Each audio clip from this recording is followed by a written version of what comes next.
नसल्ली व नसल्लिम अला रसूलिल करीम अम्मा बाद फक़द क़ाल अल्लाहु सुब्हानहु व तआला फ़ी कलामिहिल क़दीम वल फ़ुरक़ानिल हमीद अऊज़ु बिल्लाहि मिनश शैतानिर रजीम बिस्मिल्लाहिर रहमानिर रहीम फमा आतानी अल्लाहु खैरुम मिम्मा आताकुम सदक़ल्लाहुल अज़ीम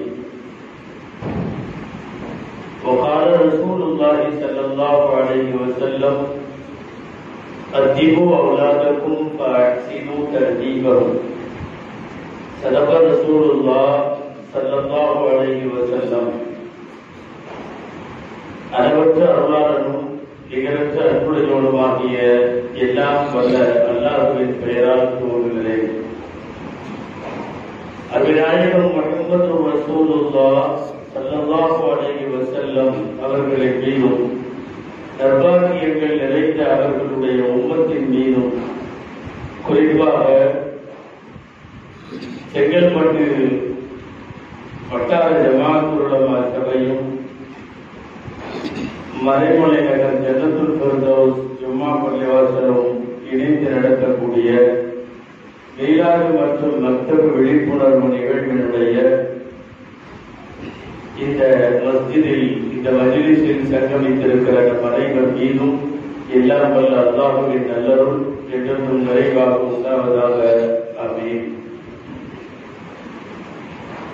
கணியத்திற்குரிய விழாவினுடைய தலைவர் வரவேற்புரையாற்றிய ஹதரத் அவர்கள், வாழ்த்துரை நல்கி மேடையில் அமர்ந்திருக்கக்கூடிய சங்கைக்குரிய மார்க்க அறிஞர்கள், விழாவின் பல்வேறு நிலைகளிலும் பங்கெடுத்திருக்கக்கூடிய பிரமுகர்கள், உலமா பெருமக்கள், குறிப்பாக செங்கல்பட்டு வட்டார ஜமாஅத் உலமா சபையினுடைய மன்பார்ந்த அங்கத்தினர்கள், மரியாதைக்குரிய ஜன்னத்துல் ஃபிர்தௌஸ் இந்த பள்ளிவாசலினுடைய நிர்வாகிகள், வருகை தந்திருக்கிற பெரியோர்கள், சகோதரர்கள், செவிமடுத்துக் கொண்டிருக்கிற தாய்மார்கள், உங்கள் அனைவருக்கும் என் ஆரம்பமான அஸ்ஸலாமு அலைக்கும் வரஹ்மத்துல்லாஹி வபரகாத்துஹு. செங்கல்பட்டு வட்டார ஜமாஅத் உலமா சபையின் சார்பாக பரவலாக இந்த வட்டாரத்தினுடைய பகுதிகளில் எல்லாம் மக்தப விழிப்புணர்வை குறித்து, மதரசாக்களினுடைய மேம்பாடு குறித்து, மார்க்க கல்வியின் மகிமையை குறித்து செய்திகளை கொண்டு போய் சேர்ப்பதற்காக நடத்தப்படுகிற கூட்டங்களின் வரிசையில் இன்றைய தினம் மறைமலை நகரிலும் மதரசாக்களை குறித்த அகமியங்களை, அதன் அவசியங்களை எடுத்து கூற வேண்டும் என்ற ஒரு தலைப்பை கொடுத்து என்னை அமர வைத்திருக்கிறார்கள். எல்லாம் வல்ல அல்லாஹ் பயன் தரும் விஷயங்களை பேசவும், நாம் கேட்கவும், தொடர்ந்து அது குறித்து சிந்திக்கவும், வரும் நாட்களிலே செயலாற்றவும் அல்லாஹ் அருள் புரிவானாக. ஆமீன். அல்லாஹ் ஜல்ல ஷானுஹு தஆலா கல்வியை,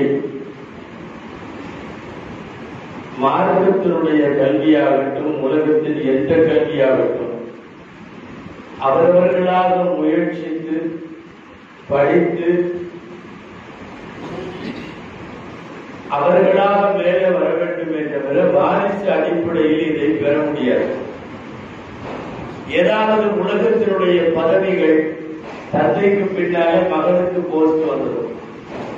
அவங்க அத்தா தலைவராக இருந்தாரு, மௌத்தா போனோம்னா மகனுக்கு பதவி வந்துடும். அவங்க ஆப்பா சேர்மனா இருந்தாரு, போன உடனே இவருக்கு அந்த போஸ்ட் வந்துடும். வாரிசு அடிப்படையில் நீங்கள் பதவிகள் வாங்கலாம். காசும் கூட வாரிசு அடிப்படையில வந்துடும். தாத்தா சொத்து, தகப்பனார் சொத்து அப்படியே வந்து இவருக்கும் சொத்து. இவர் ஒன்று பெருசா உழைக்கலன்னாலும் சில பேர் வந்து எழுதி வச்சுருவாங்க, அப்படியே இவர் போயிடுவார். எனவே வாரிசு அடிப்படையில் நீங்கள் பதவி வாங்கலாம், வாரிசு அடிப்படையில் நீங்கள் பணம் சேர்க்கலாம், வாரிசு அடிப்படையில் உலகத்தில் என்னென்னவோ நடக்கலாம். கல்வி மட்டும் வாரிசு அடிப்படையில எங்க அத்தா நல்லா படிச்சாரு அப்படின்ட்டு இவன் உட்காந்துக்க முடியாது. சொல்லுவாங்க இல்லையா, வாத்தியார் மகன் முட்டாளு அப்படின்னு பழைய காலத்துல சொல்லுவாங்க. அந்த மாதிரி அவங்க அத்தா வாத்தியாரா இருந்தா அது அவருக்கு தான். இவருக்கு கல்வி வேணும்னா இவர் படித்தாக வேண்டும், இவர் முயற்சித்தாக வேண்டும். உலகத்திலே வாரிசு அடிப்படையில் கிடைக்காத ஒன்று கல்வி என்பது. உங்களுக்குள்ள சந்தேகமா வரலாம், அப்பனா நீங்க எல்லாம் பயான்ல உலமாக்கள் நபிமார்களின் வாரிசுகள் சொல்றீங்களே அப்படின்னா, நாங்க தான் ஓதணும். ஓதி முடிச்சுட்டு நாங்க செய்யற வேலை இருக்கா இல்லையா, அந்த வேலை நபிமார்கள் செய்த வேலையை செய்யணும். மற்றபடி ஓதுறது நாங்க ஓதியாகும்.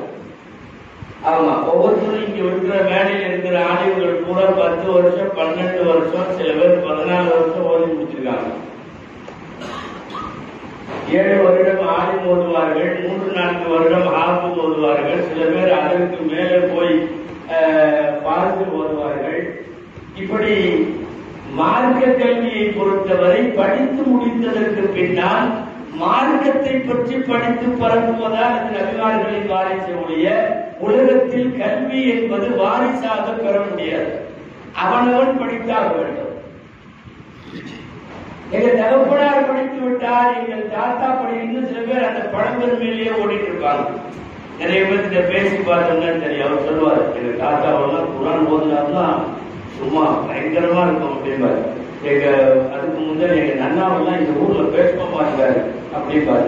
எங்க அத்தா அப்படி எல்லாம் சொல்லுவாரு. இவருக்கு அடிப்பாதா தெரியாது. வாரிசு அடிப்படையில் பெற முடியாது.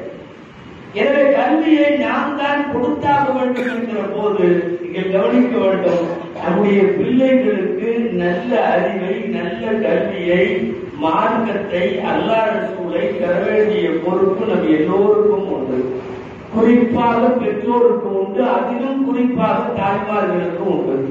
நிறைய தாய்மார்கள் வந்திருப்பதாகவும் பயானை செவிமடுத்துக் கொண்டிருப்பதாகவும் இங்க இருக்கிற அழுத்தமாக வந்தவங்க சொல்லிட்டாங்க. அதனால நீங்க பேசாம கவனிக்கிறீங்கிற நம்பிக்கையோட உங்களுக்கு சொல்ல வேண்டிய செய்திகளை தான் இங்க பேசிட்டு இருக்கிறோம். ஏனென்றால் ஆண்களுக்கு பேசுவதை விட பெண்களுக்கு தான் இந்த செய்திகள் பேசப்பட வேண்டும்.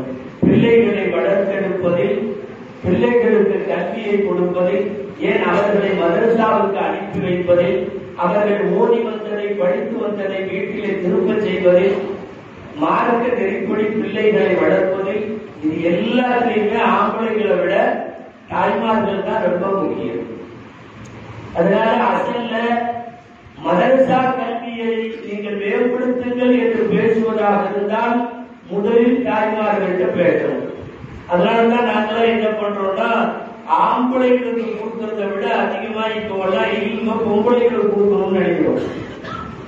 பொம்பளைகளுக்கு கொடுத்துட்டாதான் அந்த அடுத்த தலைமுறைக்கு போய் சேரும். இவருக்கு கொடுத்தா இது இவரோடவே நிற்கும். இவர் போய் ஓதி தர போறது இல்லை. இவர் மலைக்கடையில இருப்பாரு, வேற ஏதாவது பிசினஸ்ல இருப்பார். காலையில போனார்னா ராத்திரி வருவார். இவர் குழந்தைகளுக்கு ஓதி தரது இல்லை. வீட்டில் இருக்கிற அந்த அம்மா தான் 24 மணி நேரமும் கிட்டத்தட்ட பிள்ளைகளை தன் கண்காணிப்புல வைத்திருக்கிறார். அதனாலதான் நாமளும் பொண்ணு பார்க்க போறப்போ பொண்ணு ஓதி இருக்குதான்னு ஒரு வார்த்தை கேட்கிறோமே ஒழிய, மாப்பிள்ளை பார்க்க போறப்போ ஓதி இருக்காரான்னு கேட்கறது இல்லை. ஏன்னா நமக்கு தேவையில்லைன்னு நம்மளா முடிவு பண்ணிட்டோம். கேட்கிறோமாங்க யாராவது? பொண்ணு தொழுகுதா கேட்கிறோம், பொண்ணு ஓதி இருக்குதா, பொண்ணு குடும்பத்துக்கு ஏற்ற மாதிரி இருக்குமா, பொண்ணு பெரியவங்களை எல்லாம் மதிக்குமா, மரியாதையோட இருக்குமா, இவ்வளவு விசாரிக்கிறோம். ஒரு பொண்ணு பார்க்கிறப்போ மாப்பிள்ளை பார்க்க போறப்ப என்ன விசாரிக்கிறீங்க? சம்பளம் விசாரிப்பீங்க, போனஸ் விசாரிப்பீங்க, வெளிநாடு போவாரான்னு விசாரிப்பீங்க, ஒரே இடத்துல உறுதியா இருக்காரான்னு விசாரிப்பீங்க, வேற ஏதாவது கெட்ட பழக்கம் ஹேபிட்ஸ் எல்லாம் இருந்தாலும் விசாரிப்பீங்க. அவர் என்ன அடிக்கேட்டவா, குரான் போதனாரா, ஏதாவது கேட்கிறவா? கேட்கறது இல்லை. நமக்கே ஒரு முடிவு தெரியும். என்னன்னா, பிள்ளைகளுக்கு மார்க்க அறிவை தருவதில் தாய்க்கு தான் முதலிலே ஈடுபை தர வேண்டும். எனவே அந்த அடிப்படையில் சில விஷயங்களை தாய்மார்களோடு மதரசா கல்வியை பற்றி பேசுகிற போது அவர்களிடம் தான் அதிகம் பேச வேண்டியது இருக்கிறது. அல்லாஹ்வின் பேரருளால் இன்னைக்கு அவங்க சீரியல் பிக் பாஸ் எல்லாம் விட்டுட்டு வந்திருக்காங்க. அல்லாஹ் அவர்களுக்கு சிறந்த கூலியை கொடுப்பானாக. ஏன்னா அதை விட்டுட்டு வர முடியாது. பெரிய விஷயம். ஒரு அடிமைத்தனம் மாதிரி அடிக்காய் உட்கார்ந்துருக்காங்க. மௌதான ஊருக்கே மறுநாள் காலையில தான் போறாங்க. இப்ப இவ்வளவு முகத்துல அவங்க இங்க தொடர்களை எல்லாம் விட்டு மதரசா கல்வி மறைமுறை நன்றிகளை பேசுகிறார்கள் அப்படின்னு வந்து உட்கார்ந்துருக்காங்களா இல்லையா? அல்ஹம்துலில்லாஹ். அன்பிற்குரியவர்களே, அல்லாஹ் பேரருளாக கொடுத்தது குழந்தை, நமக்கான குழந்தை செல்வம். குர்ஆன்ல குழந்தை செல்வத்தை கொடுத்தாங்கிற வாக்கியத்துல வரல, அன்பளிப்பாய் நல்கினான் அப்படிங்கிற வார்த்தை தான் வருது. அரபியில யஹ்புலிமை யஷா, யஹ்பு என்றால் இவா, இவா என்றால் கிஃப்ட். இறைவன் வெகுமதியாய், அருட்குடையாய், நிஅமத்தாய் அல்லாஹ் வழங்கினான் என்று அர்த்தம். இறைவனுடைய மாபெரும் அருட்குடை குழந்தைகள். என்ன ஒரே ஒரு வித்தியாசம், உலகத்திலே மனிதர்களுடைய குழந்தைகள் மாத்திரம்தான் வளர்க்கப்பட வேண்டிய கட்டாயம் இருக்கிறது. விலங்கினங்களுடைய குழந்தைகள் எல்லாம் வளர்க்க வேண்டியதில்லை. ஆடு மாடு குட்டி போட்டா தானா வளர்ந்துடும், நாய் குட்டி போடும் தானா வளர்ந்துடும், பூனை குட்டி போடும் தானா வளர்ந்துடும். பறவைகள் பூச்சிகள் எதையும் வந்து அவங்க அம்மா அத்தா வச்சு வளர்க்க வேண்டிய அவசியமே இல்லை. அது ஒண்ணுமே இல்லாம போட்டுட்டு போயிட்டா போதும், இது தானாக வளர்ந்து விடும். ஆனா நாம பிள்ளைய பெற்றுட்டு தானா வளர்ந்துட்டு போக முடியாது. நீங்க விட்டு போட்டு போயிட்டீங்கன்னா அடுத்த சில மணி நேரங்கள்ல மௌத்தாயிடும்.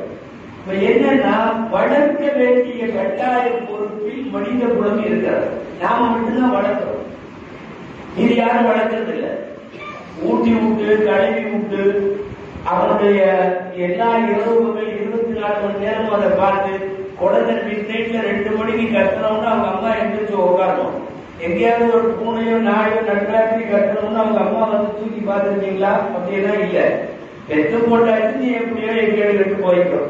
அது என்னமோ தெரியல, கேடு கட்டுலாம் போறது இல்லை, நல்லா தான் வருது. பயங்கரமா வளர்த்து ஆளாக்கிற நம்ம தான் கேடு கட்டு போயிடும் சமயங்கள்ல. இவனா அப்படி வளர்த்து இப்படி வளர்த்து தொட்டியில வளர்த்து அப்புறம் மூட்டி விட்டு எல்லாம் பண்ணி மதரசா கணிச்சு ஸ்கூலுக்கு அனுப்பிச்சு எல்லாம் பண்ணி, ஆமா 18-20 வயசாகி கடைசியில பார்த்தா பாடத்துக்கு கீழே கஜா அடிச்சுக்கலாம். என்ன அப்படின்னா, விஷயம் வளர்ச்சினாலும் கெட்டு போகிறார். விலங்கினங்கள் பறவைகள் அப்படியெல்லாம் வளர்த்துவது. சொல்ல போனா காகம் எல்லாம் வந்து கொஞ்சம் இதான உடனே விட்டுப்பட்டு போயிருக்கும். ஒரு 10 நாளைக்கு காக்கா பார்த்துருக்கீங்களா? அது வந்து முட்டை பொறிச்சு குஞ்சானதுக்கு அப்புறம் முதல்ல காக்கா, தாய் காக்கா விட்டு போட்டு 10 நாள் ஓடிடுவான். ஏன் அப்படி ஓடுது, அது கெட்டதில்ல, ஏன் அப்படி ஓடுதுங்கிற மாதிரி நீங்க நினைக்கணும்னா அதுக்கு ஒரு சந்தேகம் புத்தி இருக்கு. வெள்ள உள்ள காக்கா நல்ல பிளாக்கா இருக்காது, கொஞ்சம் வெள்ளையாடு சாம்பலையா அப்படி நேரம் கொஞ்சம் வேற மாதிரி இருக்கும். இதுக்கு சந்தேகம் வந்துடும், இது நம்மளுக்கு தான் கருந்துச்சா, வேற ஏதாவது சைட்ல ரூட் ஏதாவது மாறிடுச்சா, என்ன நடக்குதுன்னு தெரியல, கொஞ்ச நேரம் விட்டு பார்த்து போட்டு விட்டு ஓடிடுமா. இது நடக்கிற நியதியா இருக்குதான். அது விட்டு போட்டு போயிருந்தா அதுக்கப்புறம் அல்லாஹ்வுத்தாலா இதை விட்டு போட்டு போற காரணத்துக்கு அவன் தான் ரிஸ்க் போடுறான்.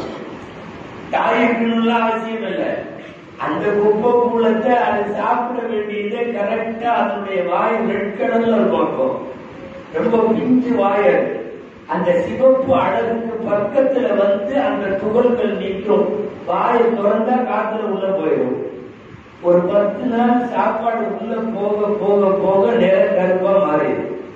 அது 1 வீக் கழிச்சு என்னாச்சுன்னு பார்க்கலான்ட்டு வர்றப்போ அழகு நம்மளுக்கு தான் இது கருப்பா தான் இருக்குது, நம்ம தான் தப்பா இதாயிட்டோம் அப்படின்னு சொல்லி திரும்ப கொடுக்குது. நான் பேசிட்டு இருக்கிறது என்னன்னா, உலகத்தில் ஒரு பிராணியை தாய் பிராணி வளர்க்கணும்னு அவசியம் இல்லை. ஒரு பறவையை குஞ்சை தாய் பறவை வளர்க்கணும்னு அவசியம் இல்லை. விலங்கினங்களின் கால்நடைகளில் பால் கொடுக்கும் பிராணிகளும் கொடுக்காத பிராணிகளும், குட்டி போடுகிற பிராணிகளும், குஞ்சு பொறித்து முட்டை வைத்து அழகாக்கு பொறிக்கிற அத்தனை பிராணி எதுவா இருந்தாலும் வளர்க்கணுங்கிற அவசியம் இல்லை. வளர்க்க வேண்டியது மனித குலம் மாத்திரம். இவர் பிறந்த உடனே இவரை வளர்க்கணும். இவனுக்கு பிறந்த உடனே தெரிகிறது அழுகிறது மட்டும்தான், வேற எதுவுமே தெரியாது. ஒரு லாங்குவேஜ் தெரியாது, அழுகுதான். சர்வதேச லாங்குவேஜ் குழந்தைக்கு எதுன்னு கேட்டா அழுகை. அல்லாஹ்வுடைய அபாரமான ஒரு பெரிய இது என்னன்னா, அந்த அழுகையின் மொழியை புரிந்து கொள்ளும் ஆற்றலை தாய்க்கு கொடுத்திருக்கிறார். இந்த அழுகையை தாயில விளக்க முடியும், பக்கத்தில் இருக்கிற நாம கூட விளக்க மாட்டோம். தாயில சொல்லுவோம், பசிக்கு அழுகுது, பாலுக்கு அழுகுது, பவுத்து வலின்னு அழுது. நமக்கு என்ன எல்லா அழுகையும் ஒரே மாதிரி தான் தெரியும். ஆனா தாய்க்கு தான் தெரியுது வயிற்று வலிக்கு அழுது, தூக்கத்துக்கு அழுது. தூங்கி எந்திரிச்சவங்க அழுகுறாங்க, அதே அழுகையே தூங்கி போறதுக்காக அழுகுறாங்க. இந்த வித்தியாசங்கள் எல்லாம் அழுகை என்ற மொழியை இறைவன் தாய்க்கு வைத்திருக்கிறார். என்ன மிட்நைட்ல எவ்வளவு பெரிய மண்டபத்தினுடைய சலசலப்புக்கு இடையிலையும் தான் குழந்தை அழுதா தனியா தாய்க்கு தெரியும். என் குழந்தை அழுகுதுங்கிற அந்த சப்தத்தை அவள் சப்தங்களுக்கு இடையிலே பிரித்து அறிவாள் என்பது மட்டுமல்ல, அந்த சப்தத்தின் உள்ளுணர்வு உந்துதலை அல்லாஹ் தாய்க்கு ஏற்படுத்தி வைத்திருக்கிறார். இப்போ இவனை அழுது கொண்டிருக்கிற இவனை பால் கொடுக்க வேண்டும், சிறிது நாட்கள் கழித்து உணவு நசுக்கி தர வேண்டும். பிறகு அவன் பழம் சாப்பிடுகிற பக்குவத்திற்கு வருவான். ரொட்டி சாப்பிட்டு இவன் நடக்கிறதுக்குள்ள 4 வயசாயிடும் இல்லையா? அவன் மெதுவா ஊண்டி வண்டி ஊண்டி ஜவுத்தம் குடிச்சு நடந்து அவனுக்கு பல்லு வந்து தானாக அவன் தன்னுடைய காரியங்களை அவன் தெரிந்து கொள்வதற்கு சில ஆண்டுகள் பிடிக்கும். இவனை வளர்த்தாக வேண்டும், இவனுக்கு நல்லது கெட்டது சொல்லிக் கொடுத்தாக வேண்டும், எதை தொடக்கூடாது எதை தொட வேண்டும் என்று சொல்லிக் கொடுக்க வேண்டும். ஏன்னா அவனுக்கு எந்த நல்லது வேண்டும் தெரியாது. அவனே யூரின் போய் அதிலேயே கையில வச்சு தப்பு போட்டிட்டு இருப்பான். இதுவெல்லாம் அசிங்கப்பட்டு அப்போது குழந்தைக்கு தெரியாது. எதை தொடக்கூடாது என்று அவனுக்கு தான் தெரியும்.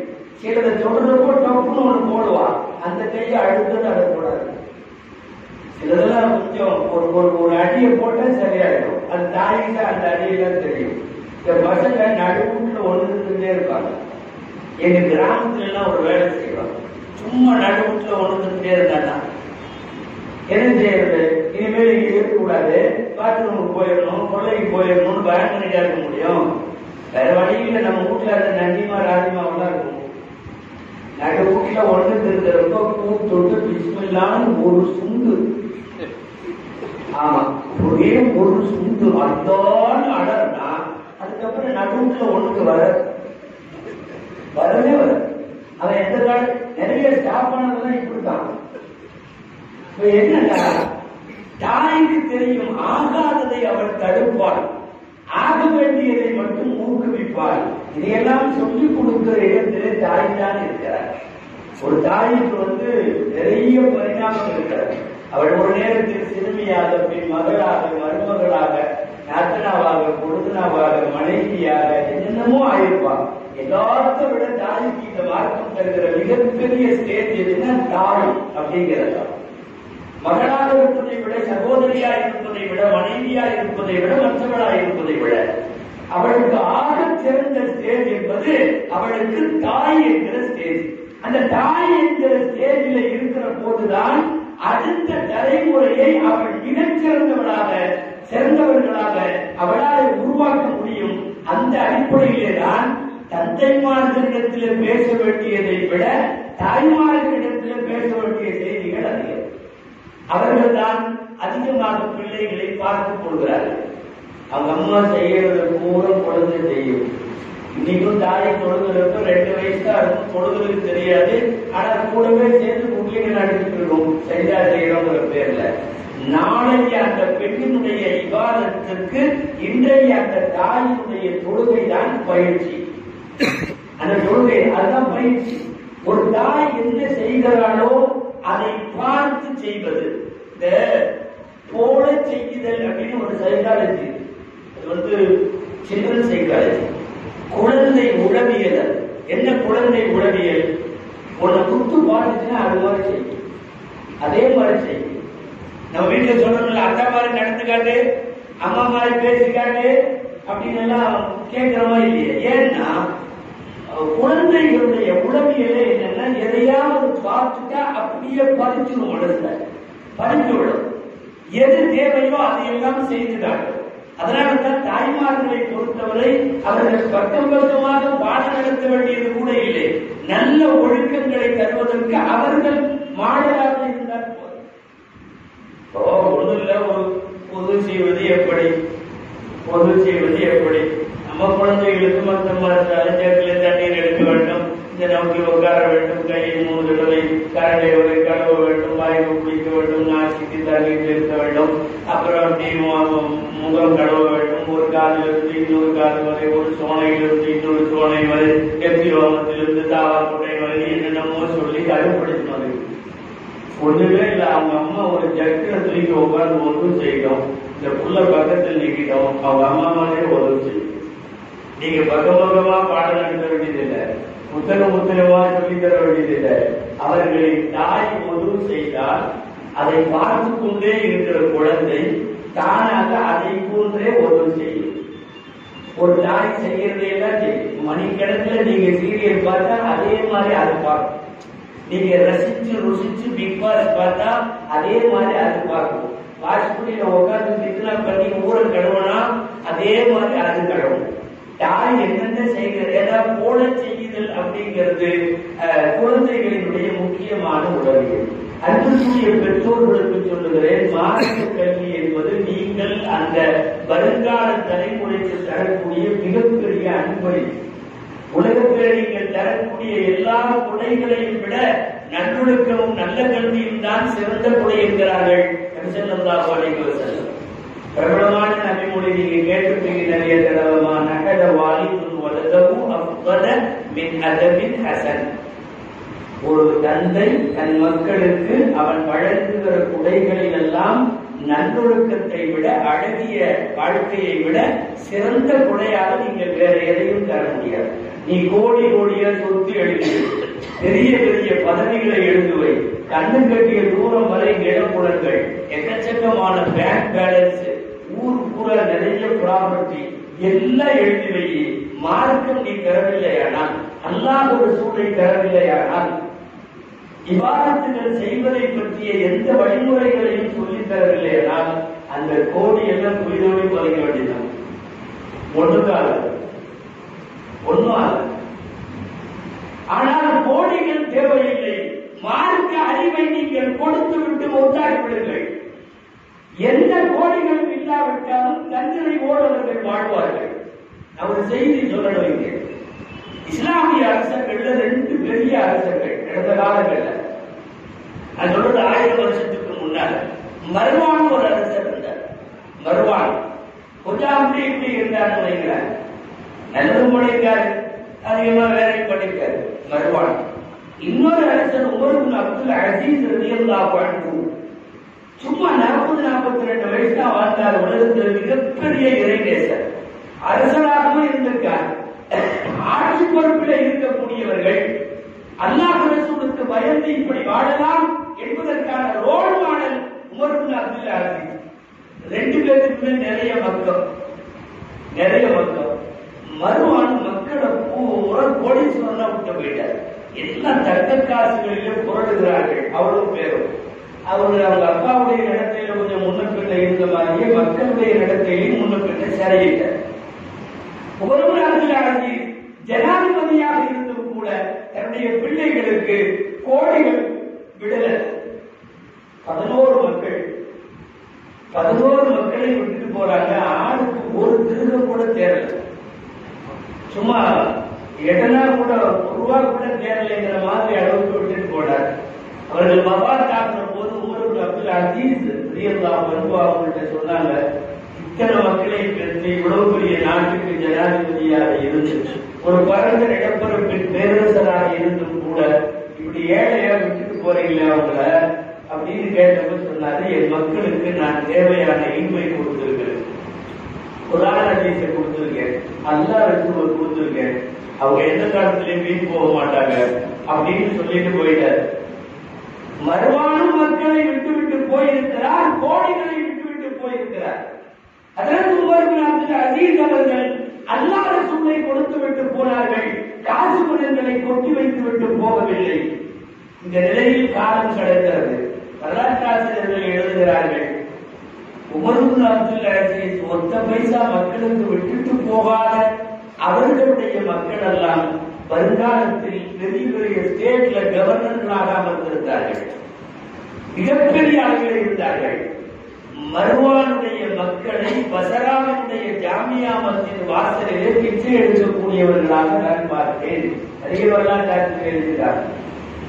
இருக்கிற காசு அத்தனை கோடி விட்டுட்டு போய் எல்லாம் அடிச்சு முடிச்சு கடைசியில் என்ன நடக்குதுன்னா, பள்ளிவாசல் வாசலிலே கையெழுத்துகிற ஒரு சூழ்நிலைக்கு ஒரு முன்னாள் ஜனாதிபதியினுடைய அடுத்த தலைமுறை வாரிசுகள் ஆளாகி இருக்கிறார்கள் என்பதையும், ஒரு காசு இல்ல ஆனால் தர வேண்டிய மார்க்க அறிவை கொடுத்து விட்டு போனதால் உலகத்திலே உயர்வான இடத்திற்கு அல்லாஹ் அவர்களை கொண்டு போய் சேர்த்தார் என்பதும் நாம் பார்க்க வேண்டும்.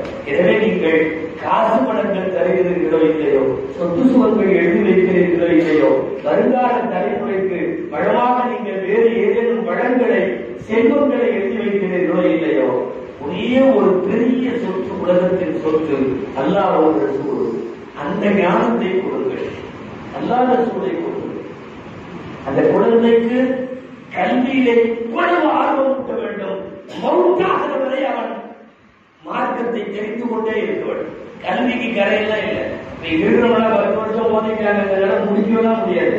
மௌத்தா போறவரையும் படிச்சுட்டு தான் இருக்கணும், ஓடிட்டு தான் இருக்கணும். புதுசாவே கிடையாது. தெரிந்து கொண்டே இருக்க வேண்டும், அதை தந்து கொண்டே இருக்க வேண்டும்.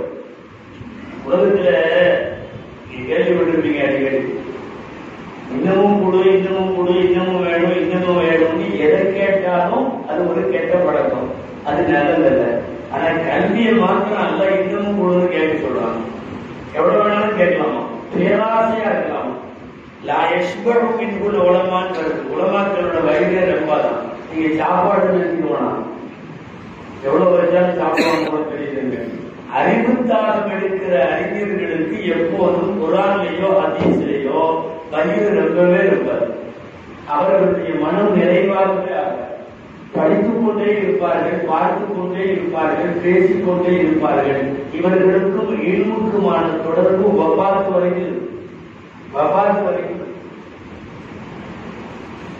அதனால எனக்கு இன்னும் வேணும்னு உலகத்திலேயே கேட்கிறது தப்பில்லை, அது கெட்ட பழக்கம் இல்லை அப்படிங்கிறது இல்முல மட்டும்தான்.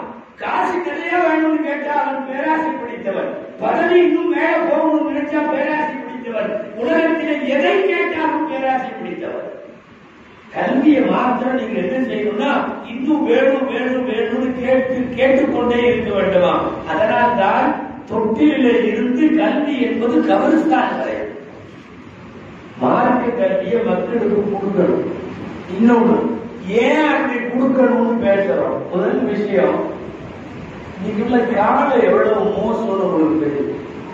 காலம் எவ்வளவு மோசம்னு தெரியும். கொஞ்ச நாளைக்கு முன்னாடி இருந்த மாதிரி காலம் இல்லை. ஓரளவு நல்லவங்கலாம் இருந்தாங்க, நல்ல காரியம் எல்லாம் நடந்துட்டு இருந்துச்சு. ஒவ்வொரு காலமும் போக போக மோசமா தான் இருக்கு. ஹஜ்ரத் அப்துல்லாஹ் இப்னு மஸ்ஊத் ரலியல்லாஹு தஆலா அன்ஹு, நீங்க என்னை பாருங்க, கேமராவெல்லாம் பார்க்கணும், என்னை பாருங்க. அப்போ இப்னு மஸ்ஊத் ரலியல்லாஹு தஆலா அன்ஹு சொல்றாங்க, சமஅத்து பின் நபியிக்கும் அஸ்ஸாதிகி வல் மஸ்தூக், நான் உங்களுடைய நபியிடமிருந்து கேட்ட ஒரு செய்தியை சொல்லுகிறேன். லாயத்தி அலைக்கும் ஸமானும் பஅதி இல்லல்லதி பஅதஹு அஷர்ரு மின்ஹு, இனிமேல் உங்களுக்கு எந்த காலம் வந்தாலும் அந்த காலம் முந்தைய காலத்தை விட கெட்டதாகவே இருக்கும். நல்ல கவனிக்கணும். எந்த காலம் இனிமேல் வந்தாலும் முந்தைய காலத்தை விட இந்த காலம் கெட்டது. நம்மை விட போன தலைமுறை ஒரு 100 வருஷத்துக்கு 50 வருஷத்துக்கு முன்னாடி அது நல்ல காலம், நாம் மோசமான காலம். அவங்களுக்கு 50 வருஷத்துக்கு முன்னாடி அது நல்ல காலம், போன காலம் பலவீனமான காலம். நம்மளுக்கு பெருமைப்படுற ஒரு செய்தி என்ன தெரியுமா, நம்மளுக்கு பின்னாடி வர்றவங்க நம்மளை விட மோசமா இருக்க போறாங்க. நம்ம எப்பவுமே அதுதானே பார்ப்போம். நான் கூட பரவாயில்ல, இடையில போறேன், அவன் வெள்ளிக்கிழமை மட்டும்தான் வர்றான், அப்படிதானே நம்ம பார்க்கிறோம். நமக்கு பின்னால வரக்கூடிய காலம் நம்மை விட மோசமாக இருக்கும். ஆனா பெரிய மைனஸ் என்ன தெரியுமா, முன்னாடி உள்ள காலத்தை விட நாம மோசமா இருக்கும்.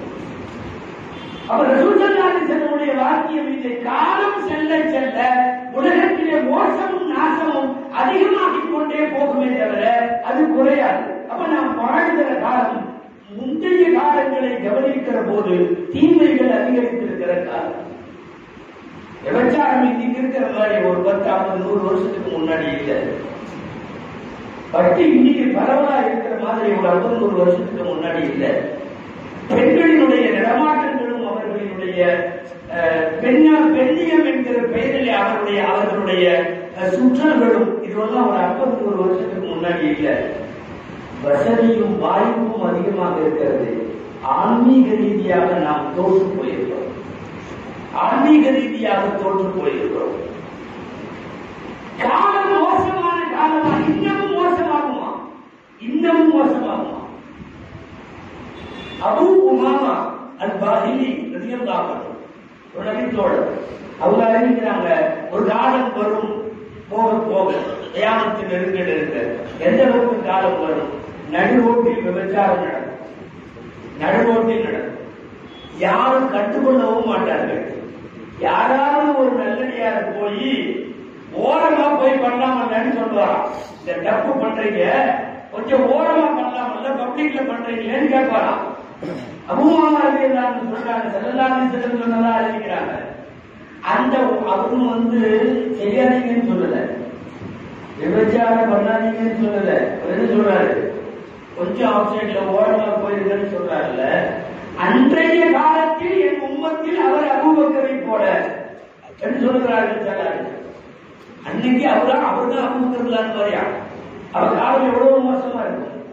நடுரோட்டிலே கூட வீதியில் விபச்சாரம் நடக்கிற அளவுக்கு ஒரு கால சூழ்நிலை வரும் என்றால் போக போக காலம் கெட்டுக்கொண்டே இருக்கும். இன்னைக்கு நிறைய கெட்டிருக்கிறது நம்முடைய கண் முன்னால். அதாவது பெரும் பாவம் எல்லாம் இன்னைக்கு கொஞ்சம் சின்ன பாவம் மாதிரி ஆயிடுச்சு இல்லையா? வட்டி ரொம்ப பெரிய பாவம் தெரியல. இன்னைக்கு பரவலா ஓடுது. மது பரவலாக இருக்கிறது. போதைப் பொருட்கள் பரவலாக இருக்கிறது. பொய்சாட்சி சொல்லுதல் பரவலாக இருக்கிறது. அடுத்தவனை ஏமாற்றுதல் பரவலாக இருக்கிறது. அடுத்தவன் சொத்தை அபகரித்தல் பரவலாக இருக்கிறது. விபச்சாரம் உள்ளிட்ட அத்தனையும் இன்றைக்கு ஆன்லைன் வழியாக நடக்கிறது. வியாபாரம் தான் ஆன்லைன்ல நடக்கலாம். விபச்சாரம் நடந்தா நடக்குமா? ஒரு நாடு, ஒரு உலகம் இன்னைக்கு நடக்கிறது. இப்படிப்பட்ட பெண் வேண்டும் என்று இணையதளங்களில் தேட முடியும். இப்படிப்பட்ட ஆண் வேண்டும் என்று இணையதளங்களில் தேட முடியும் என்றால் நாம் எவ்வளவு கொண்டாட காலத்தில் இருக்கிறோம். எனவே காலம் கெட்டு போகிற போது அதற்கு எதிர்வினை நாம் மாற்ற வேண்டும். என்ன எதிர்வினை? தீமைகள் ஓவர் டோஸ்ல தீமைகள் கொடுக்கப்படுகிற போது அதே டோஸ் அளவுக்கும் அதை விட கொஞ்சம் கம்மியாவது உங்களுடைய வாரிசுகளுக்கு நீங்க நல்ல டோஸ கொடுத்தாலும். நீங்க அறவே மதரசாவும் இல்லை, ஒண்ணும் இல்லை, என் பையன் காலேஜுக்கு போறான், ஸ்கூலுக்கு போறான், அவ்வளவுதான் அப்படின்னா அவன் பள்ளிவாசல் பக்கம் வருபவன் அல்ல, அவன் மதரசா வாசல் மிதிப்பவன் அல்ல, அவனுக்கு மார்க்கம் தெரியாதுன்னு சொன்னா தீமை மட்டுமே ஓவர் டோஸாக அவன் மண்டையில ஏறிட்டு இருக்கு. வருங்காலத்தில் அவன் உங்களுக்கு கிடைக்க மாட்டான். அதற்கு எதிர்வினை நாம் மாற்ற வேண்டும். என்ன எதிர்வினை? தீமைகள் ஓவர் டோஸ்ல தீமைகள் கொடுக்கப்படுகிற போது அதே டோஸ் அளவுக்கும் அதை விட கொஞ்சம் கம்மியாவது உங்களுடைய வாரிசுகளுக்கு நீங்க நல்ல டோஸ கொடுத்தாலும். நீங்க அறவே மதரசாவும் இல்லை, ஒண்ணும் இல்லை, என் பையன் காலேஜுக்கு போறான், ஸ்கூலுக்கு போறான், அவ்வளவுதான் அப்படின்னா அவன் பள்ளிவாசல் பக்கம் வருபவன் அல்ல, அவன் மதரசா வாசல் மிதிப்பவன் அல்ல, அவனுக்கு மார்க்கம் தெரியாதுன்னு சொன்னா தீமை மட்டுமே ஓவர் டோஸாக அவன் மண்டையில ஏறிட்டு இருக்கு. வருங்காலத்தில் அவன் உங்களுக்கு கிடைக்க மாட்டான். ஒவ்வொரு காலத்தை விட நம்முடைய காலம் கிட்டத்தட்ட நடக்காத தவறுங்கிற மாதிரி எல்லாம் ஒரு சிலர் தான் தெரியுது. அதிசல வர்ற மாதிரி வீதியில விபச்சாரங்கிறதெல்லாம் அது கூட பரவலாக அங்கே நெடுஞ்சாலைகளில் தவறுகளுக்கு அழைப்பதற்கென்று பெண்கள் இருக்கிறார்கள். அதை போவதற்கென்று ஆண்கள் தயாராகிறார்கள். இணையதளங்களில் அதற்கான தேடுதல் இருக்கிறது, அதற்கான தளங்கள் இருக்கிறது. 28,500 ஆபாச படங்கள் ஒவ்வொரு மாசமும் பதிவேற்றம் செய்யப்படலாம். எங்க சொல்றதுன்னு தெரியல.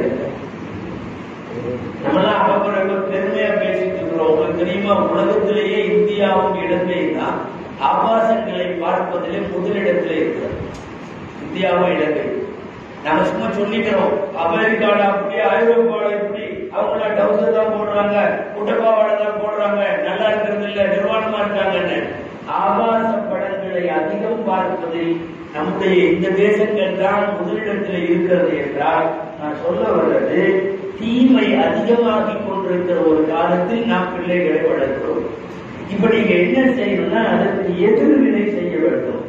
அதே டோசேஜில் நன்மைகள் தர வேண்டும். அதற்கு பள்ளிவாசலும் மதரசாக்களும் வேண்டும். நீங்க வேற எங்கேயும் போய் கொடுத்துட முடியாது. காணொலிகள்ல வீடியோக்கள்ல கொடுத்துட முடியாது. சொல்ல போனா ஆன்லைன் கல்விகள்ல கூட கொடுத்துட முடியாது. இல்லம் தேடி கல்வியிலையும் கொடுத்துட முடியாது. மதரசா தேடி கல்வி ஆகலாம். அப்பதான் விளக்கும். புதுசா கவர்மெண்ட் சொல்றதில்லை இல்லம் தேடி கல்வி. எவனாவது ஒருத்தர் வந்து நம்ம ஊர்லயே படிச்சு கொடுத்துட்டு போயிடுவான். படிச்சு கொடுத்துட்டு போயிடுவான், சமயத்துல படிச்சுட்டு போயிடுவான் வைங்க. அதை நம்ம பேச வேண்டாம். இல்லம் தேடி கல்வியை விட மதரசா தேடி கல்வி என்று வர வேண்டும். எங்கேயாவது ஓதணுங்கிறது ஒண்ணு. அதுலயும் கூட நீங்க வீட்டுல ஓதனா ஓரளவு கைது. மதரசாவுக்கு வந்து ஓதனா ரொம்ப ரொம்ப கைது. மதரசாவுக்கு வந்து ஓதணும், பள்ளிக்கு வரணும். அதுல ஒரு தொழுகை அட்டாச் ஆகணும். அசருக்கு பிறகு குழந்தை வருதுன்னா மகனுக்கு பள்ளிவாசல் தொழுகுது. காலையில வருதுன்னா பஜனுக்கு எந்திரிக்குதுன்னு அர்த்தம். ஒரு தொழுகை வரணும், ஒரு ஜமாத்தை சந்திக்கணும், ஒரு பெரியவங்கள்ட்ட சலாம் சொல்லணும், ஒரு யார் யாரை சந்திக்கணுமோ, ஒரு மஹல்லாவினுடைய நல்லது கெட்டதெல்லாம் அந்த பிரிச்சு குழந்தைக்கு போடணும். இதுக்கெல்லாம் என்ன வேணும் தெரியுமா? குழந்தை பள்ளிவாசலுக்கு வரணும். பள்ளிவாசலுக்கு வரணும். இங்க இருக்கிற மதரசாவிலே வந்து ஓத வேண்டும். எனவே காலம் மோசமாக இருக்கிற போது நாம எதிர்வினையாய் மார்க்க அறிவை தர வேண்டிய பொறுப்பு நமக்கு உண்டு.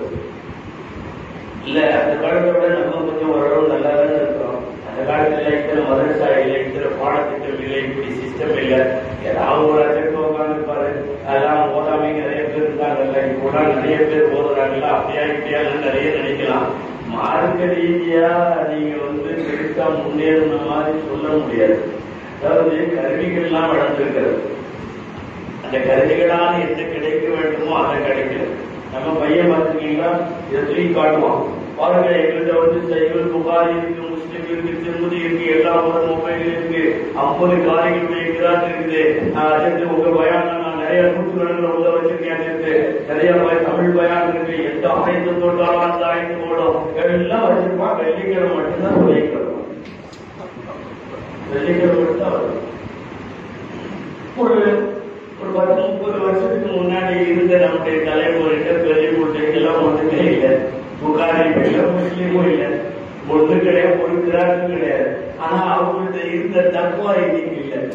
இதுக்கு வந்து மெட்டீரியலிசம் சொல்லுவாங்க. இது ஒரு ஒரு கருவிகள் மாத்திரம் நிறைய வச்சிருக்கேன். அது மூலமா என்ன ரிசல்ட் வரணுமோ அந்த ரிசல்ட் கிடைக்கும். ஜனவாதம்னு சொல்லுவாங்க பழைய தமிழ்ல. நிறைய சாமான வச்சிருப்பாரு. முதல் காலத்துல எல்லாம் இல்லைன்னு பாரு. முதல் காலத்துல இருந்த மாதிரி நம்ம இல்லை. நீங்க எக்கச்சக்கமான ஆஸ்பத்திரி, எக்கச்சக்கமான மெடிக்கல் இருந்தாலும் நோய் தீர மாட்டேங்குது. ஒரு ஊருக்கே ஒரு ஆஸ்பத்திரி தான் இருந்தது. பெரிய ஆஸ்பத்திரி ஒன்று, சின்ன ஆஸ்பத்திரி ஒன்று. 5 மாதம் தான் போகலாம். அனாசினு, குரோசினு, மெடாசினு, சாரியோடு, நோவால்சின்னு இப்படி ஒரு 5 மாதம் மளிகைகளிலே இருக்கும். மெடிக்கல் கூட தேவையில்லை. டப்பால எடுத்து கொடுப்பாரு. மளிகைகளில் போன பாய். இன்னைக்கு வீட்டுக்கு மெடிக்கல், ஒரு மினி மெடிக்கல், ஒரு அளவாரி கூட மறுத்தார் போன காரணம். இது பூரா பாப்பா உங்களை சுகர் பிரஷர், இது பூரா குழந்தைகளோட சரி காய்ச்சல் அப்படியே போறோம். அது போற கீழே போற என்னமோ லேக்கியமா அடுக்கி வச்சிருக்கான். இது கொரோனாவுக்கு ஒத்துழைப்பு இருக்கும் இல்லையா? அன்பிற்குரியவர்களை கால இடைவெளியில் அவர்களை விட நாம் எல்லா வகையிலும் பின்தங்கியிருக்கிறோம். அவள் நல்லா இல்லை, நம்ம ஆன்மீகம் நல்லா இல்லை, தக்குவா நல்லா இல்லை. அந்த காலத்துல ஊருக்கு ஒரே ஊராட்சியர் அழைச்சிட்டு போவார். அதுக்கு போயிட்டு வந்து மௌத்தா போற வரையும் அவ்வளவு அழகா வாழ்ந்தார். இப்போ 40 பேர் 50 பேர் திரும்ப அழைச்சிட்டு போறான். மாசம் ஊராக போறான். ஆனா சொல்ல எல்லாம் போறாங்க. அவரையே போயிட்டு வந்துட்டு பழையபடிதான் இருக்கான். கொஞ்சம் கூட தெரிஞ்சல. என்னன்னா அடுத்த மாசம் இன்னொரு முறை போய்க்கலான்னு நினைப்போம். திரும்ப எல்லாம் ஏமாத்த. அந்த காலத்துல 6 மாசம் ஒரு 8 மாசம் பயணங்க ஒரு அடிச்சு போயிட்டு வந்தா உண்டு. அங்கேயே கப்பல்ல போனாலும் போயிடும். அங்கேயே கட்டி கடையில இன்னாலிக்காகி உள்ள இறக்கி விட்டுருவாங்க. அவ்வளவுதான். வந்தா ஆட்சியார் வந்தார், வரலன்னா இன்னாலிக்காகி. இவ்வளவுதான் இருந்துச்சு. அவ்வளவு கஷ்டப்பட்டு போயிட்டு வந்தவங்க. உண்மையும் சொல்லுகிறேன் நான். பள்ளிவாசல் மெஹராப்ல சொல்றோம் போய் சொல்லல. ஹஜ்ஜுக்கு போயிட்டு வந்த பிறகு மௌத்தாகிற வரை ஹஜ்ஜத்தை விடாமல் கொடுத்தவர்களே உலமாக்களுக்கு தெரியும். மௌத்தாகிற வரைக்கும் 5 நேரம் ஜமாத்தோடு ஹஜ்ஜுக்கு போயிட்டு வந்ததுக்கு பின்னாடி அதுல பேருந்தலாக இருந்த நிறைய ஆசையாளர்களை உலமாக்களுக்கு தெரியும். ஆனா இன்னைக்கு மாசம் மாசம் உண்டாடி போறேன், வருஷம் ஹஜ்ஜுக்கு போறேன், வந்து ஏதாவது புண்ணியம் இருக்கா அப்படின்னா ஒன்னே திரும்ப அதே போய் பேசுறது, அதே ஏமாத்துற வேலை, அதே மாதிரி பட்ஜெட் தவிர 4 ஒத்து வர்றது, பட்ஜெட் வீட்டில் கொடுக்குறது, என்ன லேட்டஸ்ட் ஆட்சியாளர்களுடைய நிலைமை இதுதான். அப்ப யோசித்து பார்த்தால் அன்புக்குரியவர்களே, காலம் கடக்க முந்தைய காலத்தை விட ஒரு மோசமான காலத்தில் பின்னோக்கிய நகர்வில் நாம அடுத்த தலைமுறைய கொஞ்ச நெஞ்சம் ஆழ்ந்த அறிவுகளை கூட கொடுக்கலன்னா மோசமாயிடும். தர வேண்டியது அல்லாவையும் ரசூலையும் கொடுக்கணும். நீ காசு கொடுக்கணும்னா பதவி கொடுக்கணும்.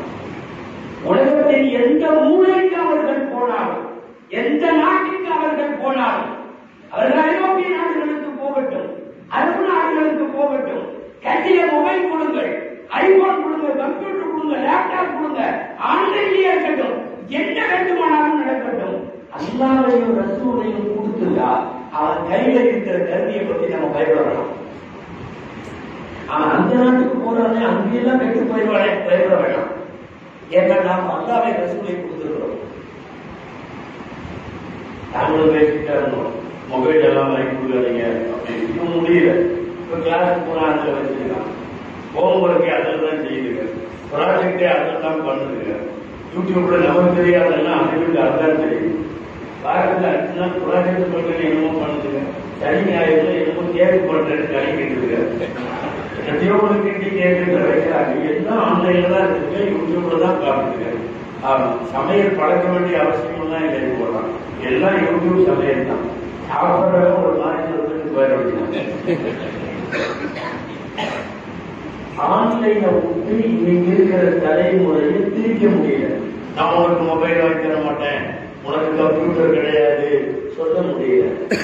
நாங்கள் என்ன சொல்றோம், நீ கருதி கொடு, என்ன ஆன்லைன்லயே இருக்கட்டும், எந்த நாட்டுக்கு வேணாலும் போகட்டும், என்ன கல்வி கையில இருந்தாலும், எந்த நாட்டுக்கு என் பிள்ளை போனாலும் என்னுடைய அல்லாஹ்வையும் ரசூலையும் கையிலே கொடுத்திருப்பதால் என் பிள்ளை கெட்டு போகாது என்கிற அளவுக்கு தேவையான ஒரு ஆன்மீக டோசேஜை அல்லாஹ் ரசூலை பற்றிய எதிர்வினையை நாம கொடுத்துடணும். கொடுத்துட்டு நீங்க கொண்டு போய் முழுக்க நிர்வாணமாய் சுற்றுகிற நாடுகளிலே கூட நம் பிள்ளைகளை விடலாம், பிள்ளைகள் கெட்டு போவார். நீங்க எத்தனையோ பேர் இருக்காங்க, அதாவது உரிச்ச போடி மாதிரி கட்டப்படி டிரெஸ் போட்டு சுத்துற அதே நிர்வாணத்தை பேசுகிற நாடுகள்ல முழுக்க நோஸ்பீஸ் வரையும் போட்டுட்டு தப்புவாமல் வாழ்கிற பெண்கள் இருக்காங்க. பிரான்ஸ்ல எல்லாம் வந்து ஃபைன் கட்டிட்டு புர்கா போட்டுருக்காங்க. ஸ்பெயின்ல நிறைய இடங்கள்ல இன்னைக்கு இருக்காரு. ஸ்வீடன்ல, பிரான்ஸ்ல என்னது ஃபைன் கட்டிட்டு புர்கா பப்ளிக்ல நோஸ்பீஸ் எல்லாம் போட்டு போக விடலாம். அப்படி போனா பெனால்டி. நாங்க ஃபைனை கட்டுவோம், ஆனா புர்காவை கட்ட மாட்டோம். எனவே எந்த நாட்டுக்கு என் பிள்ளை போனாலும் அவள் கெட்டு போக மாட்டாள். காரணம், அவளுக்கு அல்லாஹ்வை பற்றிய ரசூலை பற்றிய ஞானத்தை நாங்கள் தருகிறோம் முடிவுக்கு வரும். எப்படியாவது அதுக்கு ரொம்ப முக்கியம் மக்தப மதரசாக்கள், ரொம்ப முக்கியம். இன்னைக்கு வந்து வீட்டிலையும் இருக்க முடியல, ஸ்கூல்லையும் இருக்க முடியல, வெளியிலேயாவது திருந்துவான்னா அதுவும் முடியும். எல்லாமே சூழ்நிலைகள் அத்தனை கேட்டு போயிருக்கு. வீட்டுல திருந்துற மாதிரிலாம் தெரியல, முதல்ல தான் திருந்தினாங்க. காரணம் என்னன்னா மகளிர் தொழுதுட்டு நம்ம அம்மா மாதிரிலாம் உட்காந்து குரான் ஓதுவாங்க, திக்ர் பண்ணுவாங்க. அதெல்லாம் இப்ப 6 மணிக்கு மேல அதுல வேற ஒரு உலகத்துல இருக்கு. அந்த பிக் பாஸ் மகளிர் பின்னாடி முக்கியமான பழத்தான் நேற்று தான் போடுவாங்க. அதெல்லாம் வரிசையா போட்டோம்னா இந்த அம்மாமாருக்கு அங்க உட்காந்துருக்கு. அதெல்லாம் பார்க்காதீங்க, ரொம்ப கட்டாரியான செய்தி. தாய்மார்கள் சொல்றேன், நல்லா இருக்கீங்க, தயவு செய்து அதையெல்லாம் பார்க்காதீங்க. அதாவது நம்ம பிள்ளைகளை வந்து தற்கொலை கொலை செய்யறதுக்கு சமமான தொடர்கள் அதெல்லாம் அதை நடத்தணும். வேற எண்ணத்துலதான் நடத்துறாங்க. பிக் பாஸ் எல்லாம் சாதாரணமா நடத்துறாங்க. நான் நிறைய இடங்கள்ல சொல்லிட்டு வரேன், அது ஒரு அஜெண்டா. அது ஒரு கலாச்சார மாற்றத்தை கொண்டு வர்றதுக்கான ஒரு தொடர். பிக் பாஸ்ங்கிறது என்னமோ தமிழ்நாட்டில் மட்டும் சும்மா ஏதோ பொழுதுபோகுதுன்னு நினைக்காதீங்க. எல்லா நாட்டிலையும் வச்சிருக்கான், எல்லா ஸ்டேட்லையும் வச்சிருக்கான். உலகத்துல அத்தனை நாட்டிலையும் பிக் பாஸ் இருக்கு. நடத்துறவனுடைய மூல சக்திகள் ஒரே ஒரு சக்தி தான். அங்கிருந்தா எல்லாம் தெரிஞ்சு உலகம் முழுக்க பிக் பாஸ் நடத்தப்பட வேண்டும் பிளான். நீங்க இப்படி ஒரு புருஷன் கொண்டாடி புள்ள குட்டி நல்லா வாழ்ந்துட்டு இருக்கிற இந்த கலாச்சாரத்தை மாற்றி லிவிங் டுகெதர் மாதிரி கெட் டுகெதர் மாதிரி நினைச்சவன் கூட எவ்வளவு சேர்ந்து வாழ்ந்துக்கலாம் இப்படிங்கிற ஒரு தியரி, இந்த மாதிரி ஒரு கான்செப்டை உலகத்துல கொண்டு போய் இதை பரவலாக்கி இதை சாதாரணமாக்கணும் அப்படிங்கிறது தான் கான்செப்ட். அதுல எவ்வளோ வருவா எவ்வளோ போவா, அழகான ட்ரெஸ் போட்டுருப்பா, ரொம்ப மோசமான ட்ரெஸ் போட்டிருப்பா, அன்னி ஆணோட இதை சாஞ்சி உட்கார்ந்துருப்பான், அன்னை இவ மேல சாஞ்சி உட்கார்ந்துருப்பான், அசிங்கமெல்லாம் தெரியுற மாதிரி நடந்துருவாங்க. ஒரு 10-15-20 வயசுக்குள்ள அதுல சிகரெட் குடிப்பா, பக்கத்து வீட்டு பெட்ரூமை எட்டி பார்ப்பாங்க, இதுல என்ன நடக்குதுன்னு பார்ப்பாங்க, சுத்தி முத்தி கேமராவுக்கு மத்தியில ஒருத்தர் வாழ்ற மாதிரி. இது எல்லாமே பிளான். எதுவும் தற்செயலாக சினிமா படம் எல்லாம் ஜஸ்ட் ஃபார் என்டர்டைன்மெண்ட் சொல்லி பொழுதுபோக்குக்காக. பிக் பாஸ் பொழுதுபோக்கு அம்சம் அல்ல, அது திட்டமிட்டு திணிக்கப்படுகிற ஒரு கலாச்சார மாற்றம். எல்லாம் இப்படி வா, யாரு கூட வேணாலும் சேர்ந்து வாடு அப்படிங்கிறது. நான் பள்ளிவாசலா இருக்கிறதுனால தெளிவா பேசல, அது நடக்கணும் எல்லாம் அப்படிதான் வாழ்ந்துட்டு இருக்காங்க. எவனும் சரியான கொண்டாடியோட வாழ்றவன் அல்ல. நல்லா தெரிஞ்சுக்கணும். நீங்க இந்த லிவிங் டுகெதர் கெட் டுகெதர் தான் வாழ்வான்ட்டு எவன் கூட வேணாலும் வாழ்வோம். 6 மாசம் ஒருத்தி, அதுக்கப்புறம் 6 மாசம் வேலை ஒருத்தி. இந்த மாதிரி கலாச்சாரத்தை ஒரு பெரிய தப்பெல்லாம் இல்லை. இந்த கான்செப்ட் இன்னைக்கு இது ஒரு சாதாரணமாகும். ஒரு ட்ரெஸ் திரும்ப திரும்ப திரும்ப போட்டு காட்டிக்கிட்டே இருந்து நீங்களும் அதை காட்டிக்கிட்டே இருந்தா பொது புத்தியில அந்த ட்ரெஸ் ஓகேன்ற மாதிரி ஆயிடும். இழுத்து போட்ட வேண்டிய அவசியம் இல்லைன்னா இந்த நம்ம பொம்பளைங்க உட்காந்து பூரா அங்க பார்த்துக்கிட்டு இன்னைக்கு இவங்க வந்தாங்க, இவங்க வெளியே போனாங்க, வெளியெல்லாம் போறாங்க. கேமரா ரூம்குள்ள பிக் பாஸ்ல எல்லாமே அதுல உள்ள இருந்து வெளியே போறாங்க. அது உட்காந்து அவன் போயிட்டா தெரியுமா, இவன் போயிட்டு உன் புருஷன் வெளியே போயிட்டான் பின்னாடி தைரியம் உட்காந்து அவன் போயிட்டான் தெரியுமா, இவன் போயிட்டான் தெரியுமா, இப்படி ஆராய்ச்சி தெரியுமா, அப்படி ஆராய்ச்சி தெரியுமா. ஆக நான் என்ன சொல்ல வரேன்னா, வீடாவது விளங்குற மாதிரி இருக்கணும், வீடு விளங்க மாட்டேங்குது. இந்த மாதிரி சமாச்சாரங்கள் நகரத்தை தர வேண்டியவங்க சரியா தரதில்லை. சரி, ஸ்கூலுக்காவது அனுப்பிட்டு பார்க்கலாம்னா அன்றைக்கு என்னென்னமோ பண்ணி தொலைக்கிறாங்க. இந்த வாரம் ஒரு கூட தற்கொலை பண்ணிருக்கு கோயம்புத்தூர்ல செல்வையார் ஸ்கூல்னு ஒரு ஸ்கூல்ல பாவம். அதில் எவ்வளவு ஒரு பிசிசி டீச்சர் ஸ்பெஷல் கிளாஸ் வான்னு சொல்லி கூப்பிட்டு போய் அவன் எல்லா வேலையும் பண்ணி அவன் கடைசியில ஒரு 4 வரியில லெட்டர் எழுதி எவனெல்லாம் காரணமோ எல்லாத்தையும் எவனையும் சும்மா விட்டாதீங்க, யாரையும் சும்மா விடக்கூடாது அப்படின்னு ஒரு தலைப்புல எழுதி வச்சுட்டு போயிருக்காரு. நான் இன்னைக்கு மத்தியானம் சும்மா விட அந்த தலைப்புல தான் பேசிட்டு வரேன். யாரையும் சும்மா விடக்கூடாது. மொத்தத்துல இந்த ஸ்கூல்ல எல்லாம் என்ன ஆயிடுச்சுன்னா, பிள்ளைகளை அனுப்பிச்சுட்டா அங்க வேற மாதிரி அது படிக்க ஆரம்பிச்சு. அதை கற்றல் கற்பித்தல் கற்றுக் கொடுறான்னா அவன் கற்பு சம்பந்தமா ஏதோ கற்றுக் கொடுக்க ஆரம்பிச்சிடறான். ஸ்பெஷல் கிளாஸுக்கு தனியே விளக்கமே வச்சிருக்காங்க. ஆமா, கூட்ட சேர்ந்து படிக்கிறதுன்னு ஒன்று இருக்குல்ல, குரூப் ஸ்டடி, அது வேற இடத்த வச்சிருக்காங்க. இப்படி எல்லாம் நாடு நாசமாயிட்டு இருக்கு. எனவே வீட்டிலையும் நல்ல மாகோல் கிடைக்க மாட்டேங்குது, அங்க இதுலையும் நல்ல மாகோல் கிடைக்க மாட்டேங்குது. நாடு கூட இந்த மாதிரி ஸ்கூல்கள் வழியாக காலேஜுகள் வழியாக பொள்ளாச்சியில புடிச்ச பசங்கள்கிட்ட விசாரிக்கிறதுக்கு 500 வீடியோ வச்சிருக்காங்க. கையில 500 வீடியோ 7 வருஷம் எடுத்தது. எல்லாம் இடம்பெற்றவருடைய நிர்வாண வீடியோ. நம்ம நாட்டில் ஒரு சௌகரியம் அவனெல்லாம் பெரிய தண்டனைக்கு போகல.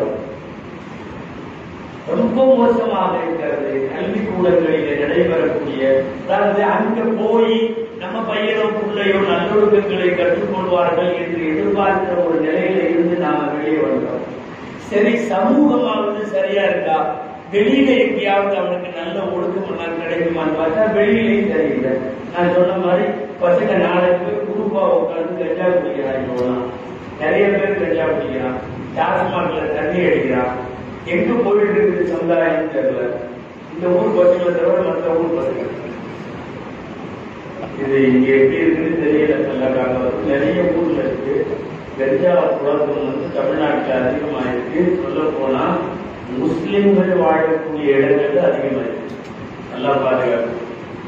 பட்டவாசியில் ஒரு படுகொலை முஸ்லிம் பின்னணியிலே கண்டார். பாண்டிபாடியா ஒரு படுகொலை, மிக மோசமான படுகொலை. நடு ரோட்டில் கூட்டாக சேர்ந்து காரணம் இது. வேறு பல ஊர்களிலும் சரி, எல்லாம் என்னன்னா முஸ்லிம்கள் நிறைந்து வாழ்கிற அடர்த்தியான முஸ்லிம் மக்கள் வாழ்கிற ஊர்களில் இன்னைக்கு இந்த தொந்தரவு. நான் பேசிட்டு வர்றதை கொஞ்சம் நீங்க புரிஞ்சுக்கணும். நம்மளோட ஊரும் சரியில்லாத சூழ்நிலையில இருக்கிறப்போ, ஸ்கூல்களும் சரியில்லாத சூழ்நிலையில இருக்கிறப்போ, அதே மாதிரி சமூக சூழ்நிலைகளும் இன்றைக்கு நிலைமை வருகிற யதார்த்தங்களும் நல்லா இல்லைன்றப்போ, ஒரே ஒரு இடத்துல மட்டும்தான் உங்களுக்கு குழந்தையை நல்வழிப்படுத்த முடியும். அது பள்ளிவாசல்களோடு இருக்கிற மதரசாக்களும். நீங்க தயவு செஞ்சு இங்க கொண்டு வந்து விட்டா குழந்தைகள், இந்த ஊர்ல எல்லா குழந்தைகளும் ஓதுறாங்களான்னு தெரியல, எப்படி இருக்குதுன்னு தெரியல. ஆனா விழிப்புணர்வு கொடுத்தே ஆக வேண்டும். நீங்க நல்ல ஒரு முயற்சி இருக்கிற வட்டார ஜமாத்துமா கையில் எடுத்திருக்கு. நீங்க நிறைய செய்யலாம் பரவாயில்ல, குழந்தைய போல கொண்டு பள்ளிவாசல்ல சேர்த்துருங்க.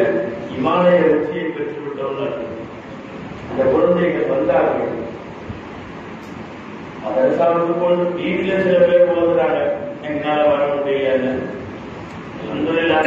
இருந்தாலும் மதரசா தான் சிறந்தது. பள்ளிவாசலுக்கு வந்து ஓதுறதுதான் சிறந்தது. பொதுவாக ஒண்ணுங்க, இல்ம தேடி நாம பயணப்படணுமே ஒழிய நம்மளை தேடி இல்ம வரக்கூடாது.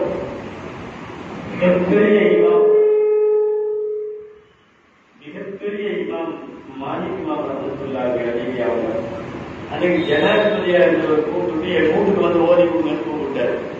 ஜனாதிபதியா இருந்தவர் ஹாரூன் ரஷீத் அவங்க வந்து கூப்பிட்டாங்க. என்னது மாலிக் இமாம்கிட்ட, உங்க கிதாப உங்க வாயால என் பிள்ளைகளுக்கு ஓதி கொடுக்கணும்னு கூப்பிட்டாரு. மாலிக் இமாம் எழுதின கிதாபு மொத்தம் உலக புகழ் பெற்ற கிதாப், புகாரிக்கெல்லாம் முந்தைய கிதாப்.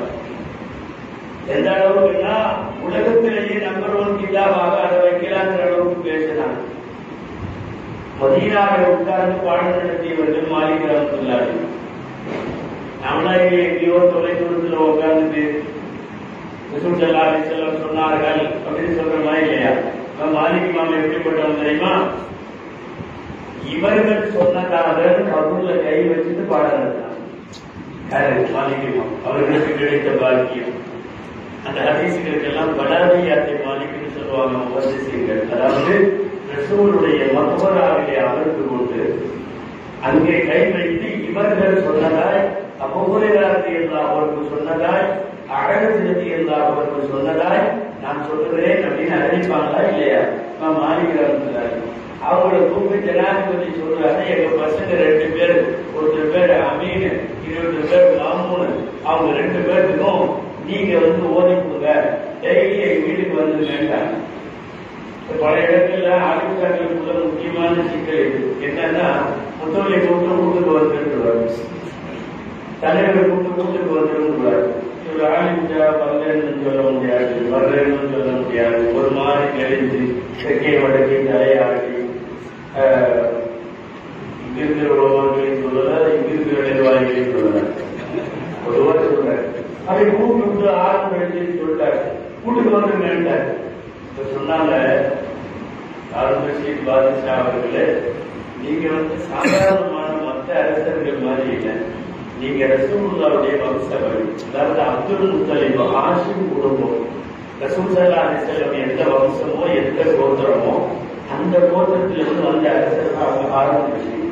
ஹாரூன் ரஷீத் அவர்களுடைய தகப்பனார் கூட்டிகிட்டே போனோம்னா போய் ஹாஷிம் முடியுது, அப்துல் முத்தலிப் முனாஃபிக் போய் முடியுது.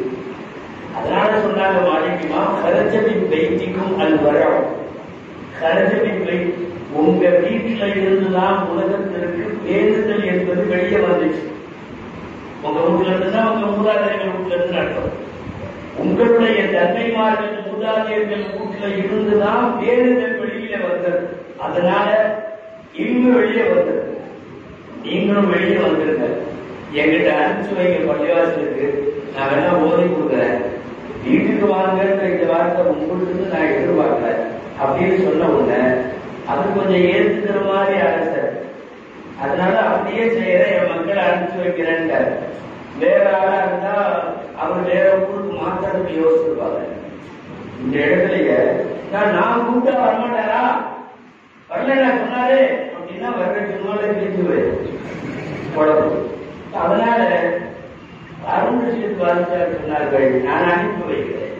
அரசருடைய 2 பிள்ளைகளும் கையில சில ஓலைச்சுவடிகளை எடுத்துக்கொண்டு போய் மாலிக் மாவட்டத்தில் ஓடிவிட்டு வந்தார்கள். நான் பேசுகிறது என்னன்னா, உங்கள் வீட்டுக்கு கல்வி வருவதை விட உங்கள் பிள்ளைகள் பள்ளிவாசலுக்கு வருவார்கள். ஆனால் உங்கள் பிள்ளைகள் பள்ளிவாசலில் இருக்கிற மதரசாலை 10 குழந்தைகளோடு ஒரு 10 ஜமாத்தார்களோடு இங்கே தொழுகைக்கு நிற்கிற சப்புகளோடு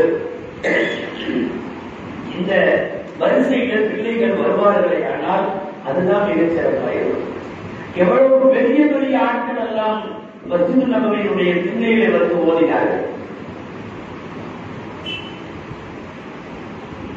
மஸ்ஜித் நபவியை அபிநாயகம் ஸல்லல்லாஹு அலைஹி வஸல்லம் அன்றைக்கு நடத்திய மதரசா ஒரே நேரத்தில் 200 பேர் 250 பேர் ஓதிருக்காங்க. வயசானவங்க எல்லாம் ஓதிருக்காங்க.